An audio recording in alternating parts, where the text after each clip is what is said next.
Halo semuanya, perkenalkan nama saya Alfiana Fadila Hasana dari Universitas Terbuka Surakarta. Jadi di sini aku mau menjelaskan gimana sih AI atau teknologi di akhir-akhir ini menjadi sesuatu yang sangat penting atau yang bisa mempermudah mahasiswa maupun dosen dalam melakukan kegiatan pembelajaran di kampus gitu. Oke, ini aku coba share screen dulu.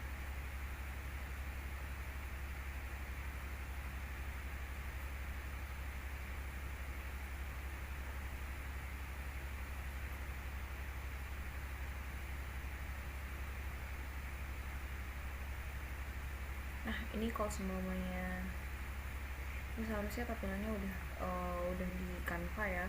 Cuman sebelum ke Canva aku mau menjelaskan dulu terkait ini e-learning di yang disediakan oleh kampus Universitas Terbuka gitu.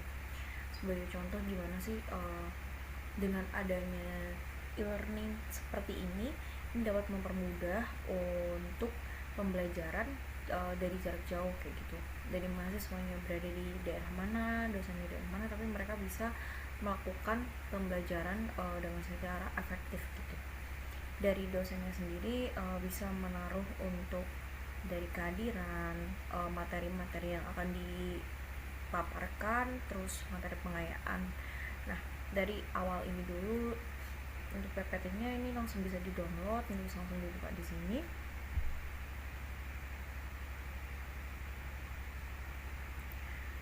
Aku ulang stop sharing-nya bentar.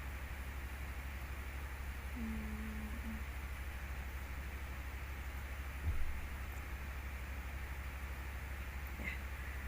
Tadi setelah dibuka ternyata udah bisa kita akses materinya di sini. Kita bisa belajar sendiri untuk membacanya, dan selain ada materi pokoknya ini, ada juga terkait materi pengayaan. Nah, di sini ada materi pengayaan, tinggal diklik aja untuk linknya, dan sudah tersediakan untuk materi pengayaan atau tambahannya dari modul-modul yang tadi. Ternyata ada bahan lain yang bisa kita pelajari dari sesi 8 ini gitu. Kemudian seperti yang sudah dipaparkan sebelumnya, untuk setelah mempelajari materi apa yang sudah dijelaskan, akan ada diskusi ini bertujuan agar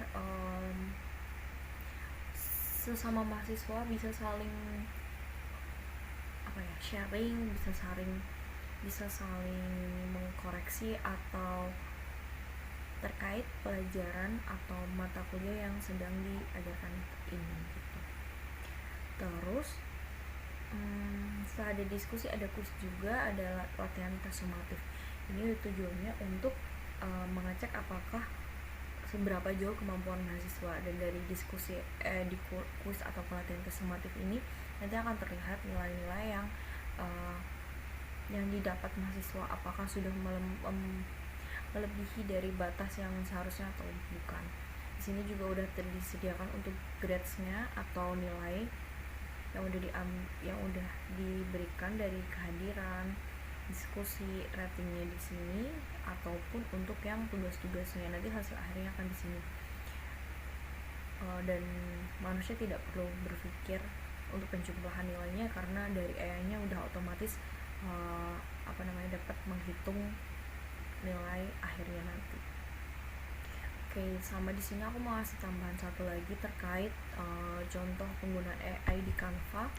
Jadi ini materi yang aku bikin untuk tugas sebelumnya. Nah, ketika kita mau membuat catatan atau apa aja sih yang harus kita omongkan ketika kita presentasi, kita bisa langsung menggunakan fitur ini, catatan di ujung kiri bawah. Kita coba klik ya. Ini tadi aku udah coba bikin sih, coba kita pakai di slide selanjutnya, ini slide ketiga ya. klik catatan. Nah, di sini terlihat jika AI-nya udah mulai menulis atau buat catatan presenter dalam sekejap gitu. Ini kita tunggu dulu. Ini buat catatan. Jadi dia masih membuat catatannya. Nah,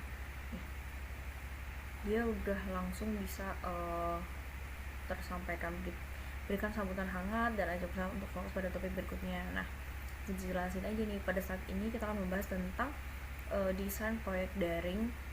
Proyek ini berjudul mendesain solusi inovatif untuk masa pendidikan dengan teknologi dengan jeda pendek. Bahkan di sini ada gimana cara kita untuk memberikan informasi dengan jelas, lugas, dengan memberikan jeda seperti ini biar enggak terlalu penuh gitu kalau kita menjelaskannya, untuk membiarkan audiens menyerap informasinya terlebih dahulu. Habis itu yang pertama, mari kita lihat deskripsi dan tujuan dari proyek ini.